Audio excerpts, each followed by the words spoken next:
Buying from sustainable clothing brands can be difficult because a lot of times that stuff's expensive, as it should be, because everyone in the supply chain is getting paid fairly, but not all of us can afford to purchase solely from those brands, and that's why I love thrifting, because when we thrift, we can get pieces of clothing that are cheaper, but at the same time, we're not supporting the corrupt fast fashion industry, which is the second largest polluting industry in the world, next to the oil industry. There are so many pieces of clothing out there that have already been created, and so buying these pieces that are already in the waste stream is a great way to shop sustainably. I love thrifting locally, but I do also like to buy from online secondhand websites occasionally, and I want to start sharing those experiences with you guys if it's something that you'd be interested in.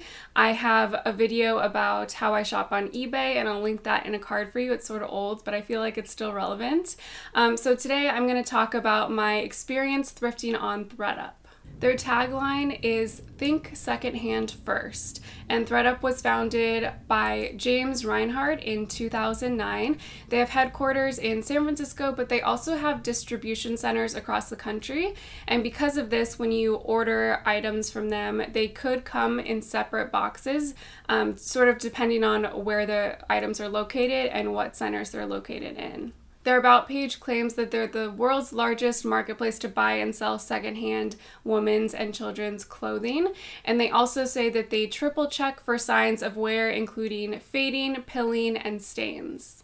How it works. ThredUp buys clothes from people, and you can sell your clothes to them by using one of their clean out bags in exchange for cash or credit on their website. And I've heard people online say that they weren't happy with the amount of money that they ended up getting back from this little exchange. But I think it's really important to keep in mind that they are a business, and when you're selling your clothes to any business that's going to resell them, you're not going to get top dollar at all for your pieces, whatever top dollar is for secondhand clothes, right? Remember that they're a business and they're doing a lot of work. They're sorting the clothes, they're cleaning them, photographing them, listing them, and shipping them.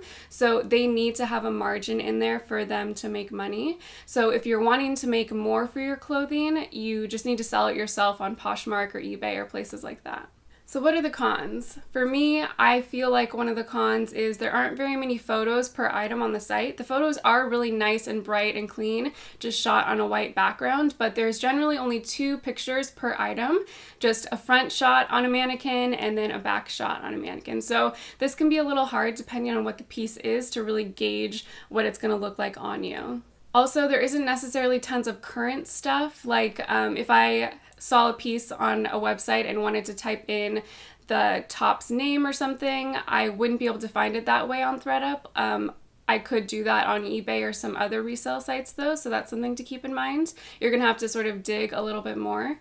And then the pricing is okay. There's some pieces that I got that I was like, whoa, this is a really good deal. And then there were some other pieces that did seem a little bit pricier. And then obviously online shopping can be really difficult when you're trying to gauge what pieces will look like on you and how they'll fit. But that's not really specific to ThredUp. It's just like a problem with online shopping in general.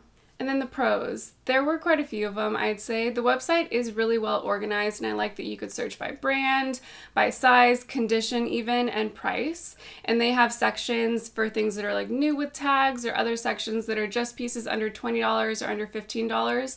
So that's cool. Those are all great resources to sort of narrow down what you're looking for. Most of the descriptions were also really detailed and had measurements and fabric type, and then all of the descriptions had the item's condition and the location. So if you wanted to just order pieces that were in one distribution center, so you just got one box, you could totally do that. My package shipped almost plastic free, minus a little ThredUp sticker that was on the tissue paper that my clothes were wrapped in.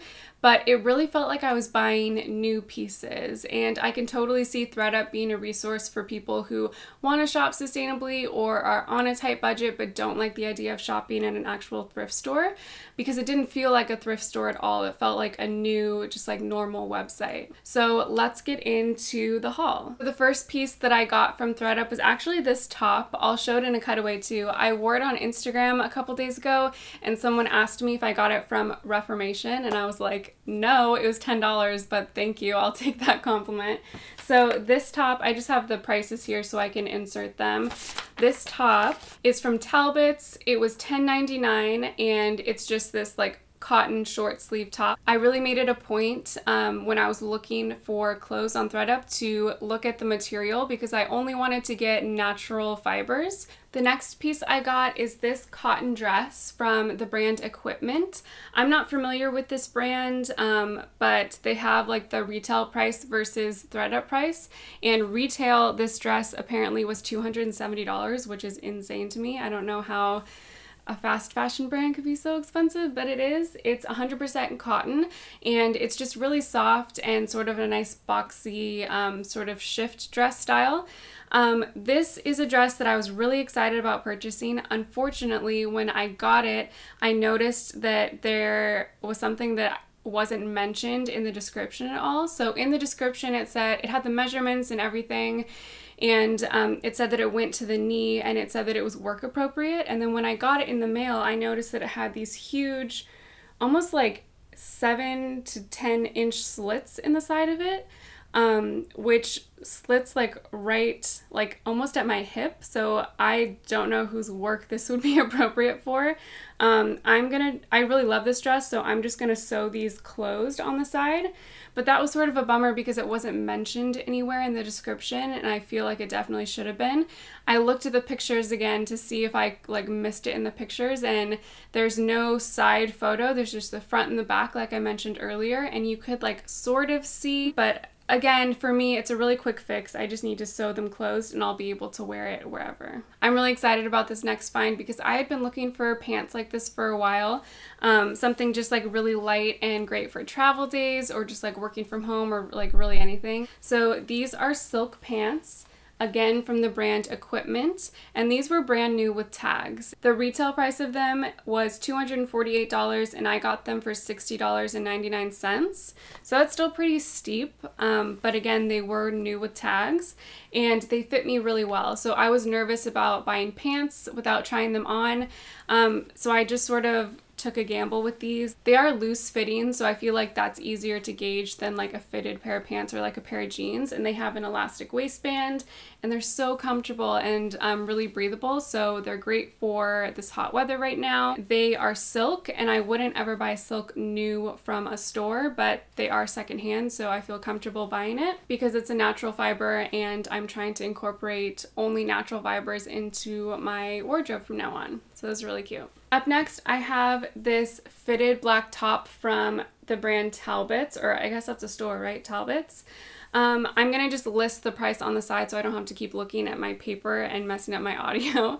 But anyway, I was drawn to this because of the scoop neck. I really like how it looks. I feel like it's really feminine and sweet, and it's more fitted than the other stuff that I purchased, so I feel like it'll work great in my wardrobe. I can wear it now in the summer, and then when it gets cooler, I can wear it underneath a cardigan tucked into high-waisted jeans and stuff. So yeah, I really liked this one. This next top I liked, but I don't know if I'm going to keep it. I don't know. You guys can let me know what you think of it. So this is another silk piece. It's from the brand Joie, I think, or Joie.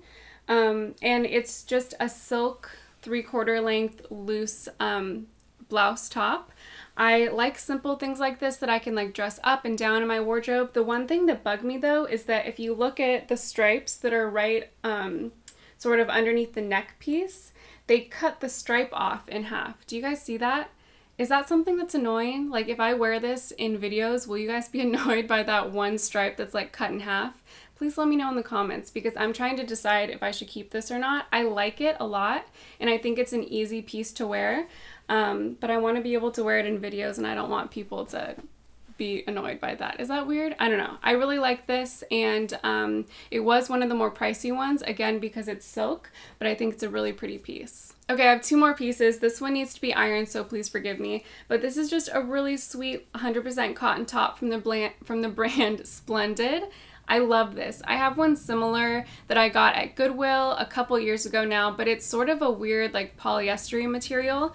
So I think I'm going to sell or donate that one and replace it with this one. This one falls better on my body and it's not as tight as the other one is. And I just love how this looks. And the next piece I got is also from Splendid, and this is a cotton sweatshirt. I like this sort of classic look of just a crew neck gray sweater.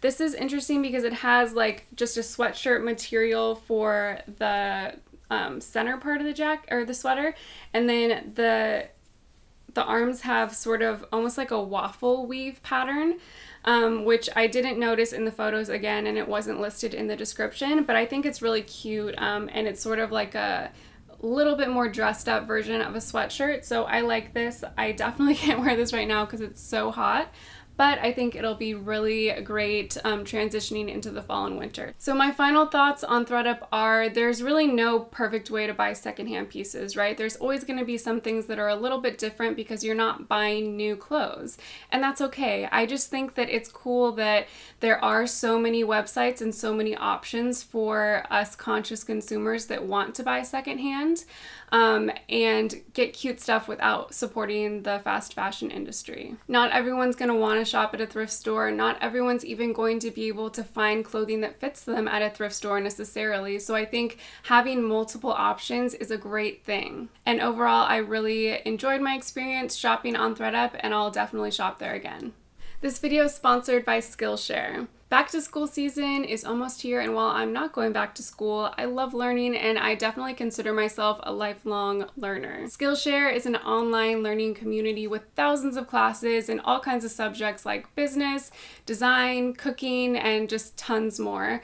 And the teachers are experts working in the field that they're teaching about, which is really cool. And I've been listening to classes at night when I'm, just like relaxing or doing the dishes, sort of like podcast style, and it's been really fun to learn new things in a completely no pressure environment. Annual subscriptions are less than $10 a month, and they give you access to unlimited classes, but the first 500 people that follow the link in my description will get 2 months free on Skillshare. So seriously guys, go and do it. It's so fun. I know you'll love it. My favorite classes that I've taken on Skillshare so far have been the design classes from Aaron Draplin, and in these he shares all about where he finds inspiration and how he does his logo designs and a bunch of other stuff too.